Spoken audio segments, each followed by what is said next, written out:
Welcome to Journeys by Leading Ladies of Real Estate, the podcast where we dive deep into the inspiring personal and professional paths of extraordinary women in our industry.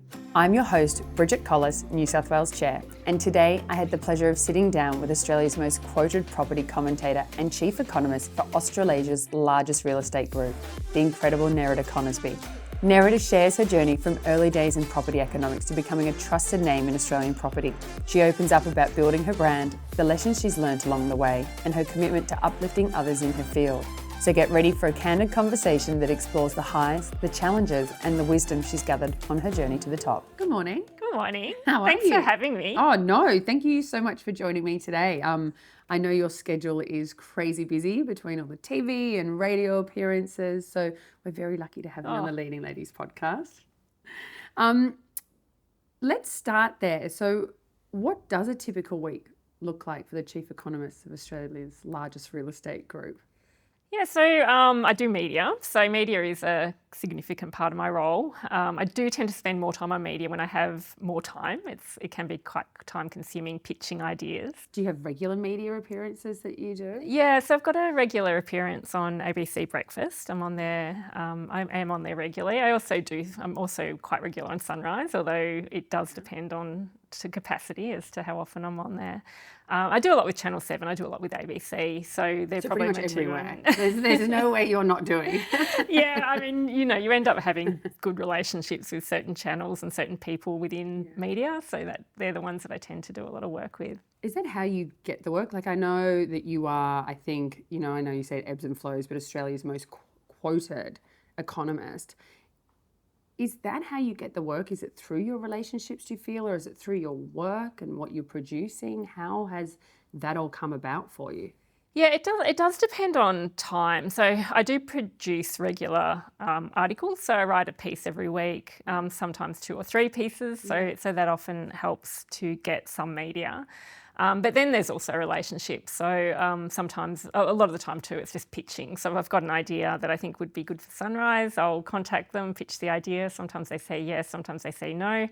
But are you using ChatGPT like the rest of us, or you're actually using Nerida's tone of voice? Because I try and ask ChatGPT to write in my tone of voice, and I don't think it works. No, it doesn't work for me either. I have tried. It tends to be a little bit more verbose so you're than me. generally writing an article a week. Yeah, it's a really good discipline. I think it is hard to think of things to talk about sometimes, and you can see some of the ideas that people come up with. It is a rehash, that you do end up talking about the same things over and over again, but it is a good discipline. It's something I get my team to do as well. So when my team are, when I've recruited someone, I get them to also write regularly, because the more that you write, the more ideas that you need to come up with, and it does give you discussion pieces to talk about in media, but also to talk about at events and to other people as well. So how do you come up with a topic? Are you just constantly reading the AFR? You're constantly online? Where are you sourcing all your topics from? Or are you looking at other data in the market and just going, okay, there's some really interesting facts there, and I can see my own insights to what I'm reading and come up with your own articles? It's a bit of all of that. I mean, there's a lot of data that comes out. So, I'll often be trawling through. I kind of find it quite relaxing looking at data. So, sometimes I'll just sit there the opposite. Yeah. I'll sit there kind of looking for interesting trends. Topical issues are another one. So, there's a lot of discussion around negative gearing or housing supply or construction costs, and, I'll need to write on that. And then talking to agents, that's also a really rich source, because they're always coming up with ideas. Often it can be quite localised to their market, but those trends can also apply more broadly. So, it is a mix. Some weeks I'm like, just got nothing to talk about, and I have to really look for it. But other times I just kind of wake up and go, yep, this is a good topic for this week. And you mentioned your team. So how large is your team now? And I guess we'll kind of ebb and flow back into your career, but where you sit today, what does your team look like? Yeah, so I've got Vanessa Rader. So she's our head of research. She's very experienced, particularly in commercial property. So she's really been building a profile in terms of media. She's also writing really regularly. So she's a really star performer. I've got John Tommy in there. So he's more internal. He's a strategic analyst. So does a lot of work on our market share, looking at all the trends in the industry. He's great with recruitment too. Yes, nice. He's really good. And he's also building up he's really good on the data too. So he does help a lot of us with some of the data issues that we have. Asham Gotian, so he's been quite recent, but has been a really great performer. So he's now writing a lot on luxury property, regional property. And then I've got Paolo Samulong, so he's just recently joined. So he's a data analyst in Melbourne a couple of days a week. And I saw Vanessa just recently was over in Las Vegas doing a piece because she was over there. She was at a conference. And I've seen Adam starting to do his own little bits and pieces for Ray White members. And how do you, I guess, from your experience to where you are now, where you've built your brand, like being Nerida Conisbee, what's the advice that you give people like Adam and Vanessa who are doing the same thing, I guess, from the beginning of their media journey? Yeah, I think it's a lot around self-motivation. I think some people think that, you sit there and suddenly someone grabs you and pops you on television. Doesn't happen. It doesn't happen. Okay, fair. So there's a lot of work. And I think they're not on a podcast and suddenly they get discovered. Yeah, discovered. It's not like that. So there is a lot of work involved. I mean, if you don't have anything to talk about, then no one's, they might invite you on a couple of times, but if you don't have anything new or interesting to say, then that, you won't be invited back. So I do tell them a lot, you look for interesting trends, practice your writing, practice your public speaking. I do put them on pretty intensive media training as well, because, I think there's a lot to be said about establishing your own style. I think that's the other thing. I think a lot of people try to be like someone else, but in the end, you've just got to be yourself. So I think really encouraging that as well. What else did you do before you ended up where you are with the media? Like, I know the relationship stuff's really important, but like the media training, did you have a mentor in that space for you?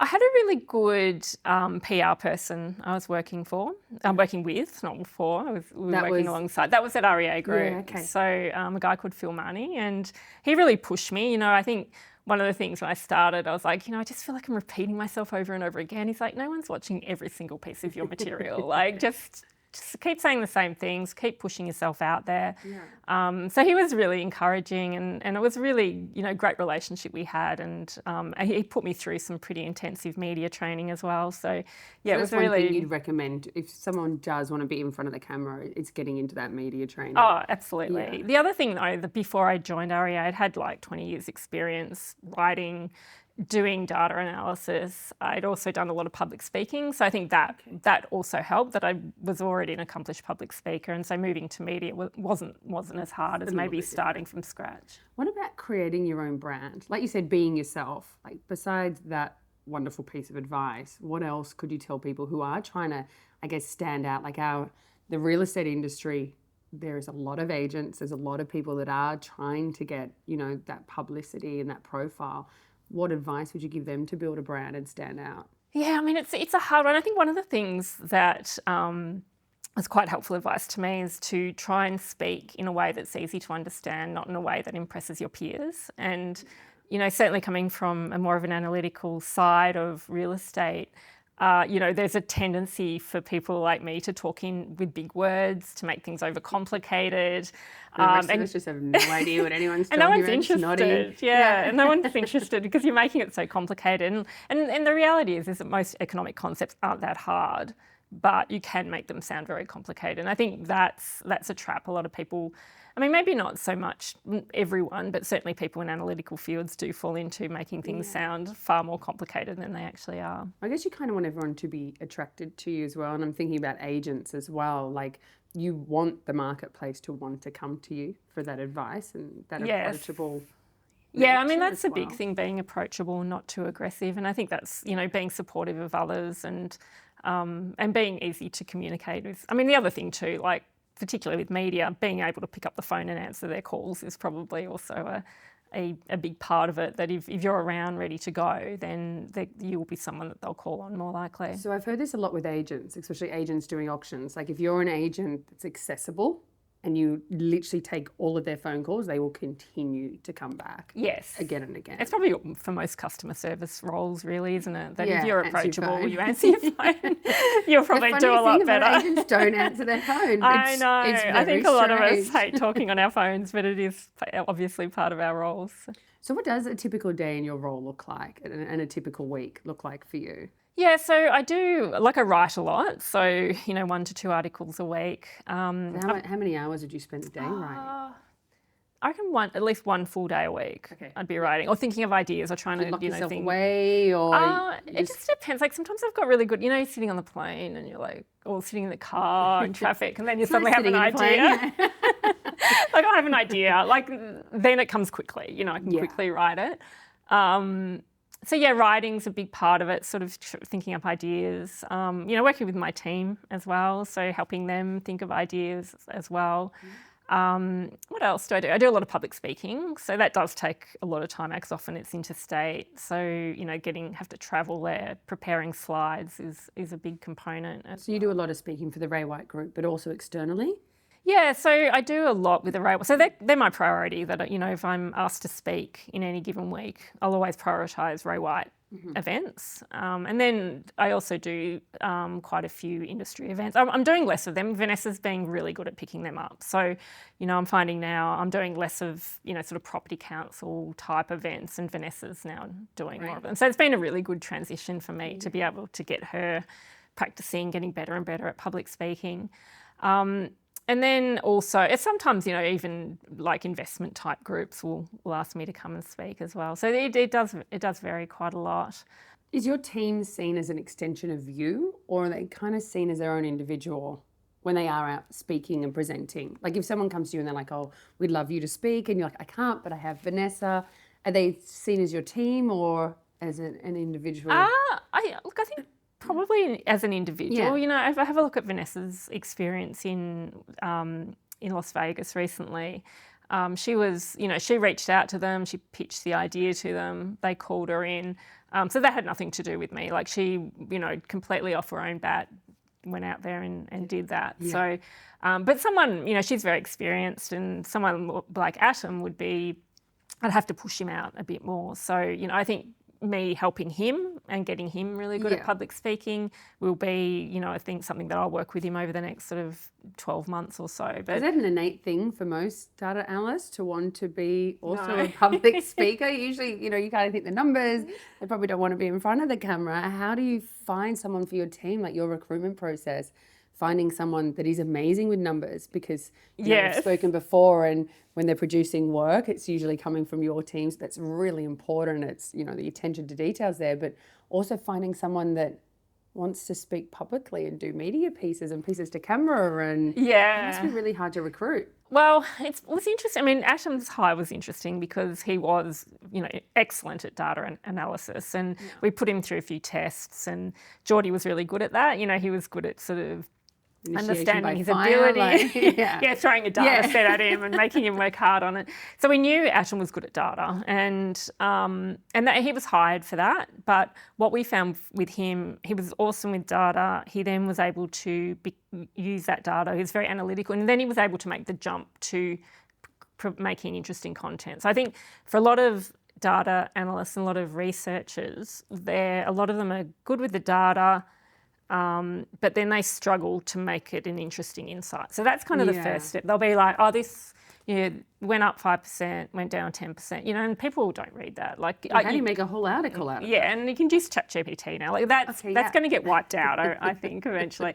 So it's then the interesting insight. So Atom then quite quickly, is quite quick moving from data to writing interesting insights. And then he was really happy to be in front of camera. So with him, it was more like he was hired for this specific purpose, but very quickly could start to push him into sort of other more challenging roles for him. But not all analysts are like that. Some of them might be better at working on, databases or developing template. So there's different ways you can take them. But Atom, you have to work with the person, right? If they're good at what they're good at some things, it's better to push them into that rather than keep forcing them to do something that's maybe won't challenge them in the future. And you've had extensive experience managing teams. So going back, I think, the beginning of your career, where did you start when you were first managing? Do you want to talk a little bit about your journey and your first role, I guess, in this industry? Yeah, so I started in consulting. So I worked for a company called Jebel & Damazi, and it was building models to create forecasts for commercial property. Okay. So I kind of stumbled into commercial property because I graduated in the early 90s. Melbourne at the time, I think, had a 25-30% youth unemployment rate. There was not many jobs. I could have gone to Canberra, worked for Department of Transport. I could have gone on a graduate program with one of the banks, and then I got offered this job at a consulting firm. So it was really exciting because I had an ANZSEC Golden Wing card and you got Diners Club. Yeah, Diners Club. Do they still have that? No, I don't know. I don't know. Showing our age, I was kind of graduated and got all these credit cards and things, and then was going, flying around the country. That's pretty cool. So it was really fun. Everyone's so excited to start flying. And then once you've done it for a little bit, you're like, I don't want to do this and anymore. going into the ANZSEC lounge, it just felt so exciting. Free food, long time ago. Yeah. So I graduated, went into that, and I did consulting for about 10 years. And what does that look like? So that would have been, say, at the time, Woolworths were planning their strategy around service stations. Okay. So I think they were doing one of the jobs, they were doing a pilot in Canberra. So I had to go to Canberra. I had to look at every single service station in Canberra and then start to build a model as to what market share Woolworths could get, what would their, how much they could grow. So it was a lot and then a lot of it was shopping centres as well. So looking at, for example, if just say Bondi Junction wanted to expand, what would be the catchment that they could draw from? What would be the population growth, the retail spending growth? What market share could they get? And so there was that was kind of the bread and butter. But then we started to look at other things I remember working on Winton Raceway, what would be the impact of a race course on a certain area? What would be the employment impacts? What would be the economic impacts? So a lot of kind of state and local government, new roads, that sort of thing. Yeah. So I did that for 10 years, and I didn't love it. A lot of it was a lot of analysing. The travel kind of gets a bit tiring after a while. Yeah. A lot of writing, presenting. So it was. So you're presenting your data as well, to the client typically. Okay. So how did you know when you first started doing that? Because even that's quite. Yeah, I guess I had some good people I was working with then. A lot of they took us around a lot. So we'd often. We'd work with one of the directors and they would take us out and they'd put us... She had really good leaders that exposed you to everything. Yeah. So you just had to figure it out. Yeah. Yeah. So it was a good experience, but yeah, I didn't really love it. And I thought that was normal. My parents didn't love their jobs that much either. So I kind of didn't really expect to have passion for my job. I thought, you get paid, you do a job that's reasonable and then you go home. So. No, it's so interesting you say that. I remember the same thing with my mum and I was like, oh, work. Everyone, the word work, everyone hates work. Everyone must hate work. And I'm so mindful now with my daughter that I'm like, oh, mommy's got to go to work. I try and make it sound, because I don't want her to have that same impression, right? Yeah. And then end up in a job they don't love because that's what your parents did. It's really funny you say that. And so then where did you go after that? Yeah, so I ended up getting a job at a company called Charter Kate Kramer, and they had a really good marketing woman there, and a woman called Susie Wardrop, and I was still doing consulting at the time, but she started to get me to write a few articles, and she'd send them to media, and I started to get a few radio interviews, and it was really exciting. Really exciting. Yeah. Tape. Tell your parents. Tell my parents. Cut it out. No, I didn't tape it. I'm sure we didn't tape it. We weren't. By then, we were able to get them some other way digitally, surely. Yeah. But definitely cutting out articles. So it was definitely no. Did your mum have a scrapbook or something? No, articles? That would be funny. No, so yeah, I did that. But then I thought, well, that's not a job. This is a job. Consulting is a job. So.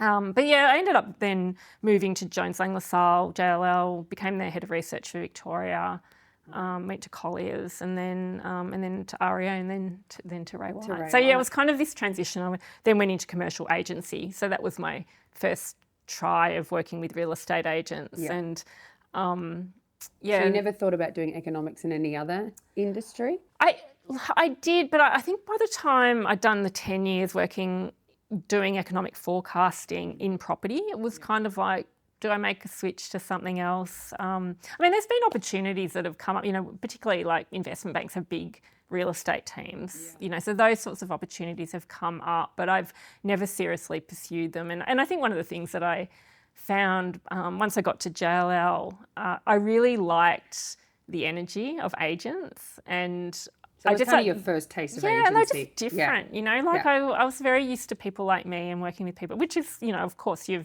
understand them. So you kind of know what they're thinking. And then I'd be with agents and I'd be there, you know, we'd be working on a project, you know, maybe I'd be assisting with a pitch or whatever. And I'd go in there and they'd be pitching, you know, these big office building, you know, worth hundreds of millions of dollars. And just was fascinating to watch how they were selling. You know, I just found it so interesting. And compared to like the way you were presenting data all those years? Yeah, I mean, mine's all, you know, was very analytical but they would take that and then they would make it a sales pitch. And it was, you know, and then I'd come out and I'd be like, gee, that's a good idea. And then I'd be like, oh no, it's not really a good idea because I know. But, you know, like I just found it really fascinating the way that they did it. Changed the way then you presented data or the way you write, maybe? It did. Like it made me, I think at that point, I started to realise, you know, the clarity of communication, how important that is. Yeah. And definitely the idea that you can, you know, you sell ideas, you know, that's also an interesting concept as well. Yeah. Well, when you're doing your articles, right, you are pitching them. Yeah, you are. You're convincing people that you know what you're talking about and, you know, and you're backing yourself. And I think that's actually the other thing too, that agents back themselves. And I may not have necessarily have done that previously. Like I would have written as a very factual person, maybe a little bit of convincing, but, you know, I think at that point when you work with agents, you realise the value of backing your opinions out there in, you know, in the industry and also then onto media. I love that. And how have you taken that with leading teams? Because you've led some really large teams. Like you said, you were at JLL, you're at Colliers, you're at REA, Ray White. Like what was the largest team that you led? So Colliers was really big. So I had a team, probably about sort of 10 people. And then I started moving more into an Asia Pacific role. But at that point, REA approached me. So, you know, I was kind of in the beginning of really expanding out. But then I went to REA. But REA, I didn't only manage one person. It was a really different role. Like I went from being, you know, growing teams, making sure that they, you know, were good and as, you know, providing a service to the business. And then REA it was very much just a media role. Like there was a lot of writing, but, you know, it was very much, you know, a very outward facing role. So it was good at the start, but not at the end, you know, like I enjoyed it for a while, but then I really enjoy managing teams and I enjoy the journey, you know, the journey of the business and the journey of the team. And I think that's what I ended up feeling like I was missing out on. It sounds like each role you were leading them in a different way as well. It hasn't been the same job that you were in, so your teams must have been something totally different. How did you adapt to that as a leader? I think, journey? You know, I look back at when I first managed people. I mean, I managed, so probably JLL was probably when I started managing a bigger team. How many? That was probably about 5 people. Yeah. So similar to Ray White? Yeah, probably similar. Yep. And I look back then and, you know, I suppose like fundamentally I want the best for people, you know, so I guess that, you know, that kind of drives me that I want them to do well. But then I think then confidence in myself to then push people more has been something that's evolved over time. So yeah, like now, you know, and it's spotting talent too. Like I'm better at spotting talent because I can see. Is that just from years of experience, do you think? Yeah. So you can sort of see, or not even spotting talent, but trying to work out what people are really good at and then trying to put them on that journey. I think one of the good things about working in Ray White is like there's lots of opportunities, you know. So it's not like if someone comes and they're really good at data, like it doesn't mean that they have to stay in my team. There's lots of other data teams within the business. So this company is quite fluid, but not all companies are like that. You know, I think, you know, bigger companies can sometimes be a little bit rigid in terms of career opportunity. But certainly here it's been a bit easier because I can push people in not push people, but encourage them to go in the directions that they're most suited to. Definitely. And what type of leader do you think you are? Are you kind of like book-based, you're reading a book and then trying to push that into the team, or is it a real innate thing for you, the way that you lead?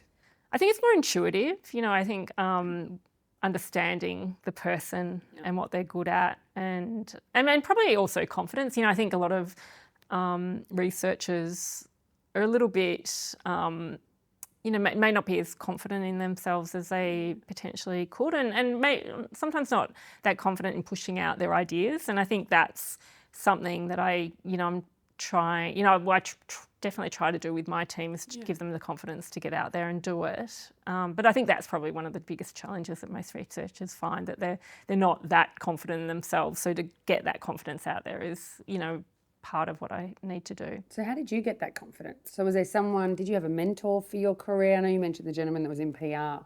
But have there been people that have just backed you so then you can eventually do that for yourself? Oh, absolutely. Yeah. I look at my manager at Colliers. So Will Doherty, full on, encouraged me to keep pushing, and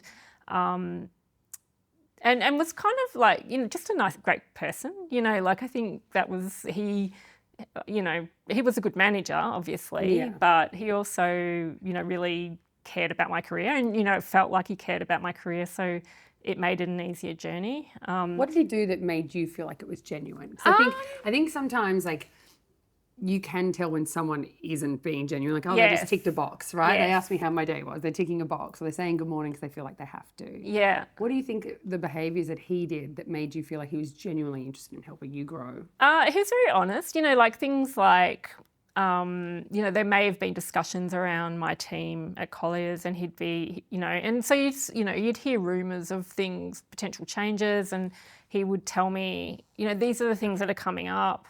Also, he didn't always have the answers either. He was honest about that? Yeah, he was honest about that. So he would, he'd say, this is what's happening, don't worry about it, but, I guess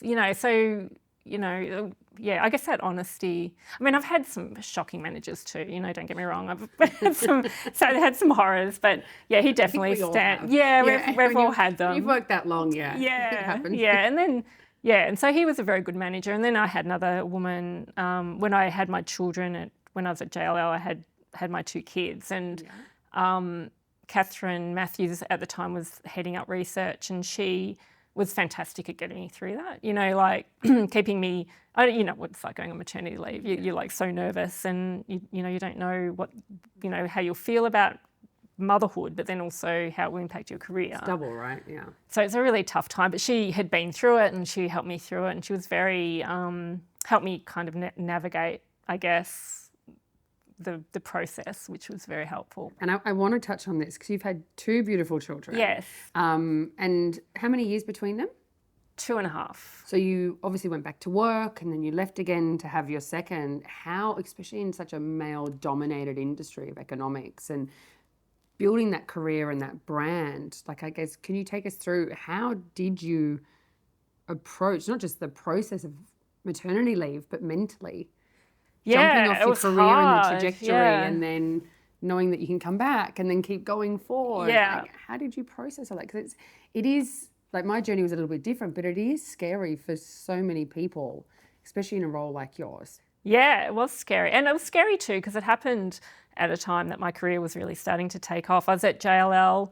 I'd just been put on this leadership program. And then I was kind of about to start the leadership program. I'm like, I've got to tell my boss at this point that I'm pregnant. And it's funny looking back, because I'm like, it was such a minor blip on my career having kids. But at the time, just massive. So and then dealing with actually being pregnant and your partner and everything else. I know, right? trying to being huge at the end of it. But it was interesting.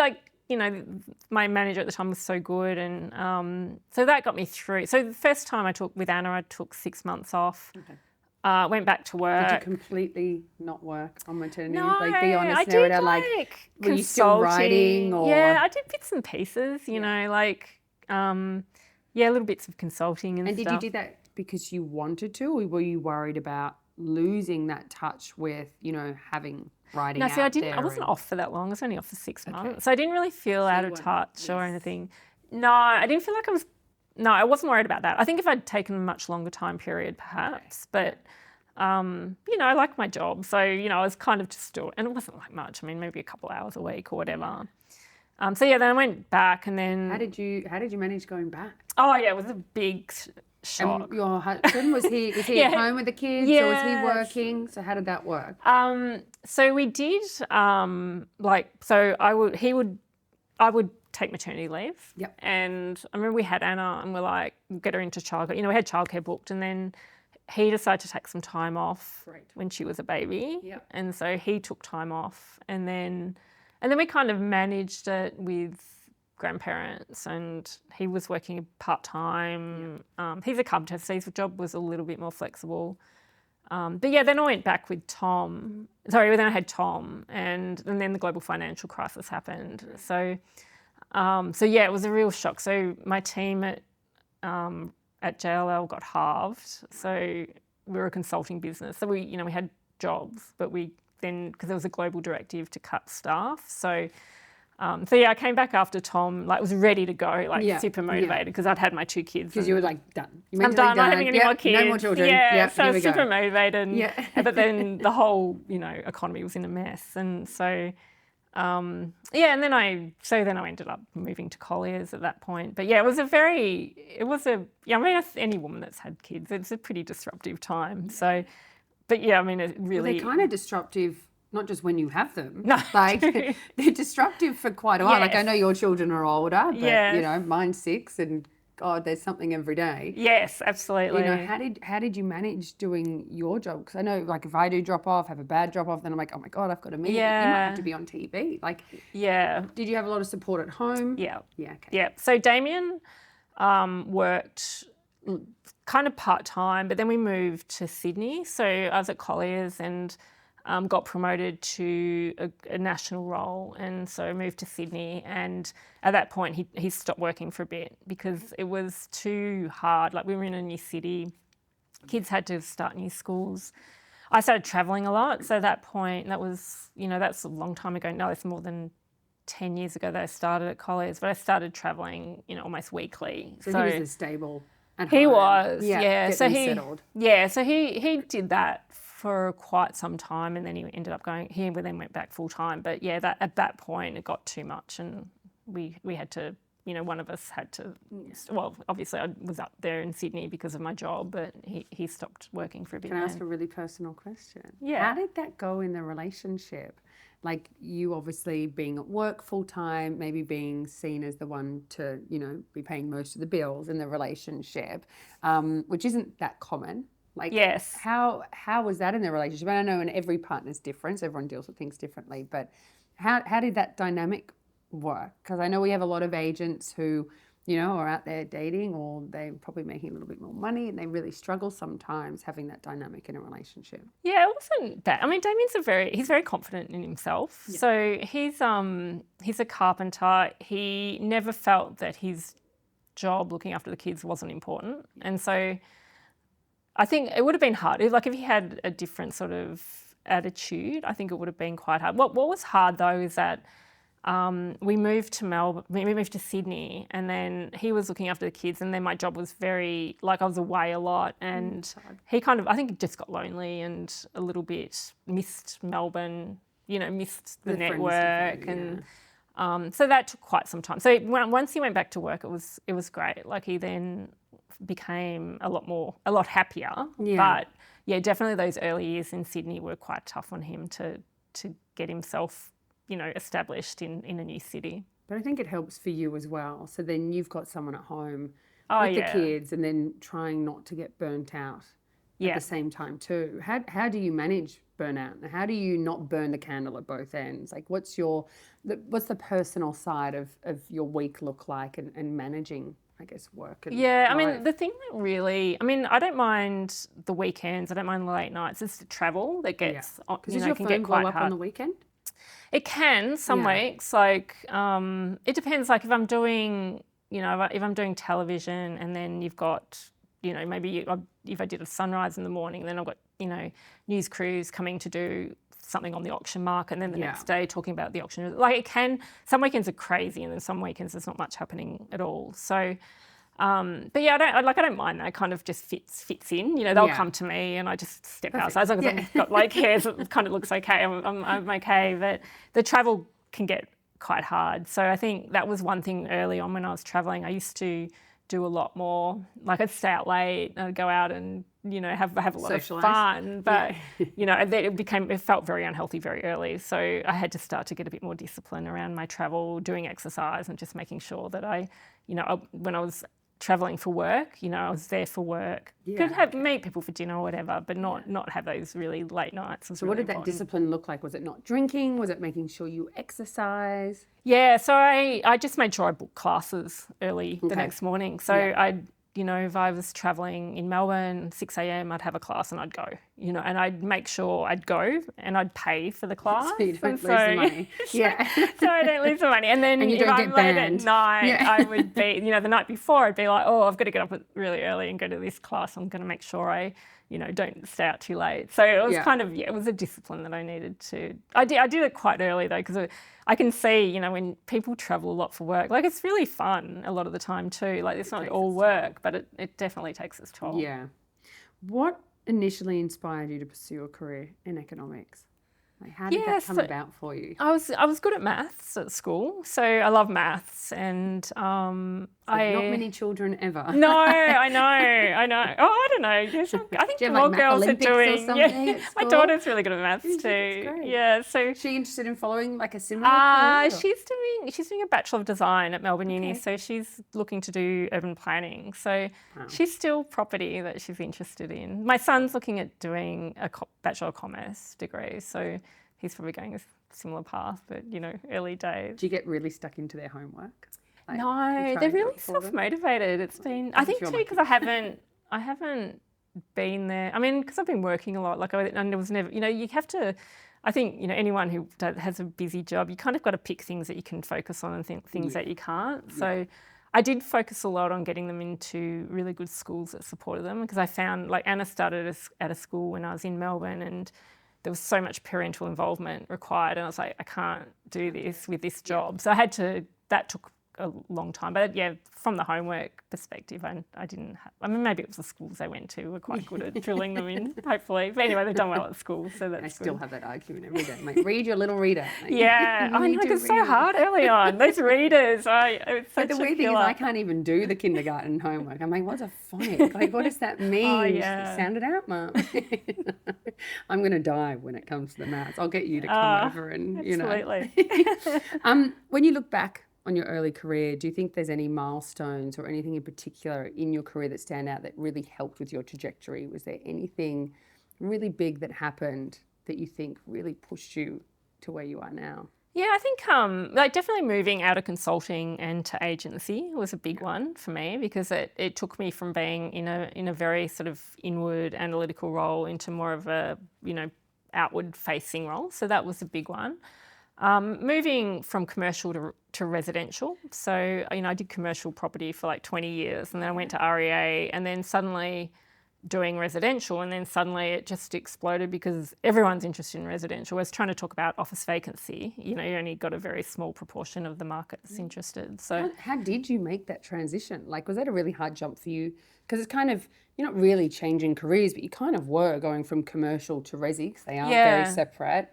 So was that a really hard decision for you? I think it was, like, if I'd gone resi to commercial, it would have been harder, because commercial's, it's complicated. You know, it's not, resi, you know, you can talk, you know, everyone knows about residential property. Yeah. So I was kind of used to being very analytical, looking at commercial property. Went to resi, obviously, it's still property, but there's more data.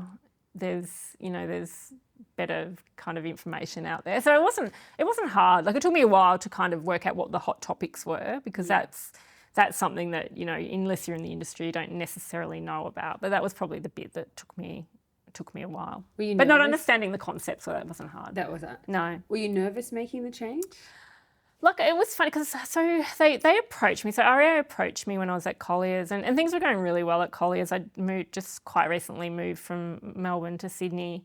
It was just a very different role, and so it took me a while to make the decision to move across. I mean, it was a great decision, obviously. Dan White just hounding you? Oh, so that was later. Yeah, so REA went from being, I was at REA for about 5 years, and went from being in a best role ever, and then I just kind of, I think I just got burnt out and had a manager that wasn't that great. And then Dan approached me and I guess cracks were showing. And I was like, oh, yeah. And I'm like, do I want to go back to agency? And that was probably the big one, you know. And then I'm like, yeah, but I've always had fun. I had fun at Colliers. I had fun at JLL. You know, Ray White, you know, should be similar. And then once I joined, like, such a great place to work. So it's, you know, it's definitely been a good decision. And how has the role changed since you've been at Ray White compared to what you thought the role might be? Because like you said, it's kind of exploded, especially in terms of media for you. Yeah. As a quoted person. Yeah. In economics. Like, what does the role look like today compared to what you thought it might look like? So I guess it's come together to kind of pull in everything that I've done over the last 20 years. And so that's what's been so good about it. So when I started here, it was very much it was kind of like what I was doing at REA. Like, it was very much content, media, and presentations. And then I had an analyst working with me. So it was very constrained.